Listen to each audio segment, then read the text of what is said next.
Vous désirez déclarer un dividende aux actionnaires de votre société. Vous vous demandez comment procéder et quelles sont les formalités à respecter.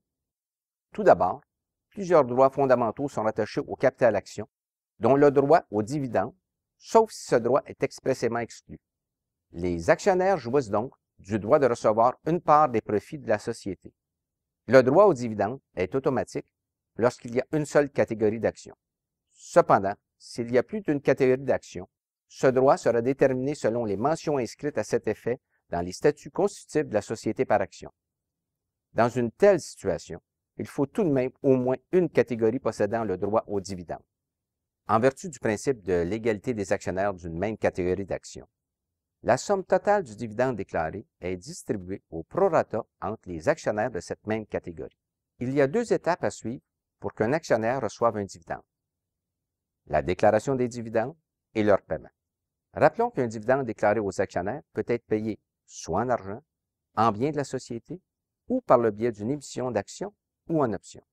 Seuls les administrateurs ont le pouvoir discrétionnaire de déclarer un dividende, sous réserve des dispositions à l'effet contraire dans une convention unanime d'actionnaires.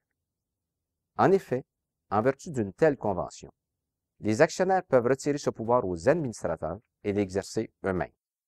Les administrateurs sont tenus d'agir dans le meilleur intérêt de la société par action.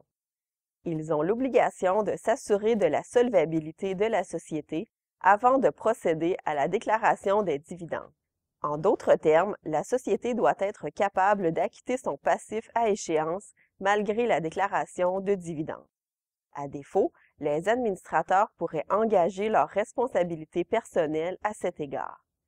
Toutefois, un examen de solvabilité n'est pas nécessaire si le dividende est déclaré en actions ou en droit d'option. De leur côté, les actionnaires ont également la possibilité de renoncer aux dividendes déclarés.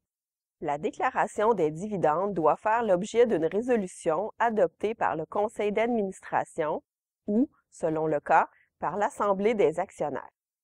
Rappelons que toutes les résolutions doivent être conservées dans le registre des procès-verbaux de la société. En résumé, le droit au dividende équivaut au droit de recevoir une fraction des profits de la société lorsque les administrateurs le jugent opportun et selon la situation financière de la société.